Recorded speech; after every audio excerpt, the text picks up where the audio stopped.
पुण्यातल्या jumbo Covid सेंटरमधील nurses आणि इतर सपोर्टिंग स्टाफनं कोविड सेंटरच्या गेटवरती अचानक आता आंदोलन सुरू केलेलं आहे। मागच्या 3 महिन्यांपासून 450 ते 500 कर्मचाऱ्यांना पगार मिळालेला नसल्यानं या कर्मचाऱ्यांनी आता आंदोलन सुरू केलेलं आहे। पुण्यामधली ही मोठी बातमी आहे। गेल्या 3 महिन्यांपासून पगार थकवल्याचा यांचा आरोप आहे। जम्बो कोविड सेंटरच्या बाहेर हे आंदोलन होत आहे। 450 ते 500 जणांनी हे आंदोलन सुरू केलेलं आहे।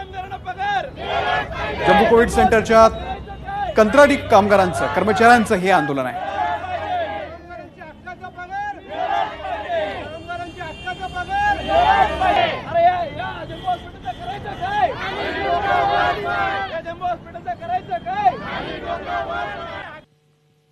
ज्या आरोग्य कर्मचाऱ्यांच्या माध्यमातून केले जात आहेत त्यांना गेल्या 3 महिन्यांपासून पगार मिळालेला नाही असं म्हणत या 450 ते 500 कर्मचाऱ्यांनी, ज्यामध्ये नर्सेस आहेत आणि त्याचबरोबर इतर सपोर्टिंग स्टाफ आहे, यांनी या जम्बो कोविड सेंटरच्या मुख्य प्रवेशद्वारासमोर आंदोलन सुरू केलंय।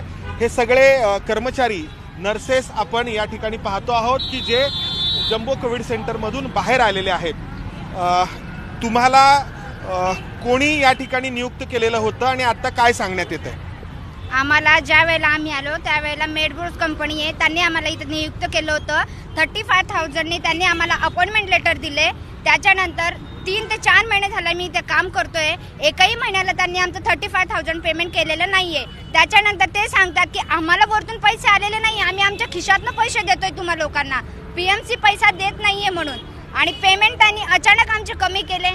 पेमेंट कमी केले ना तर तुम्हाला नोटीस तर दिली असेल ना पीएमसीने की आमचे पेमेंट कमी केलेले आहेत म्हणून, मग तुम्ही आम्हाला प्रूफ दाखवा। अचानक तुम्ही 17-18 पेमेंट, एक स्टाफ आम्ही तिथे 8 पेशंट सांभाळतो तिथे स्टाफ नसल्यामुळे, आणि पेमेंट वेळेवर होत नाही। आमचं गव्हर्नमेंट कॉन्ट्रॅक्ट आहे, आम्हाला गव्हर्नमेंट कडून याच्यासाठी आम्हाला गव्हर्नमेंटचं सर्टिफिकेट मिळालंच पाहिजे आणि आमच्यासाठी गव्हर्नमेंटने काहीतरी सुविधा करून दिल्याच पाहिजे। आणि जेव्हा गव्हर्नमेंटची पहिली भरती होईल त्याच्यासाठी कोविडचे स्टाफ पहिले उभे राहतील। आम्ही गेटला कुलूप लावणार आहोत थोड्या वेळामध्ये, आम्हाला यांचं पेमेंट द्या, हे लोक इथून निघून जातील। आता तुम्ही सगळे आंदोलन करत आहात, या ठिकाणी तुमचा पगार तुम्हाला मिळालाच पाहिजे, पण आतमध्ये जे रुग्ण आहेत ज्यांच्यावरती उपचार सुरू आहेत तर त्यांची जबाबदारी कशी तुम्ही या ठिकाणी निभावतात? आमच्यातला काही स्टाफ तिकडे आहे, ड्युटी करत आहे। आम्ही माणुसकीच्या नात्याने आम्हाला कळतं की आम्ही एक पेशंट सोबत असं नाही करू शकत, पण आमच्या पण फॅमिलीज आहे ना मागे, आम्हाला पण काहीतरी आहे ना। जर आमची मनस्थिती नाही राहत, जर तुम्ही आमच्या सोबत असं बिहेव करताय तर आमची मनस्थिती असणार आहे का की तिकडे जाऊन काम करायचं? नाही होणार कुणाची। त्याच्यामुळे आज आम्ही इथे आलेलो आहे। या कर्मचाऱ्यांचा जो प्रश्न आहे तो सोडवण्याची गरज आहे। कॅमेरामन राजेश बिडकरसह मंदार गोंजारी, एबीपी माझा, पुणे।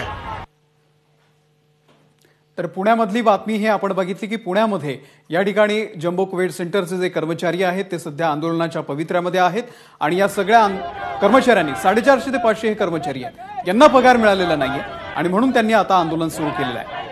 पुण्यातली ही बातमी आहे। जम्बो कोविड सेंटरमधील नर्सेस आणि इतर सपोर्टिंग स्टाफनं कोविड सेंटरच्या गेटवरती अचानक आंदोलन सुरू केलेलं आहे। तर कंत्राटी कर्मचाऱ्यांचं हे आंदोलन आहे। पुण्यामधून मोठी बातमी, जम्बो कोविड सेंटरच्या बाहेर आंदोलन सुरू आहे।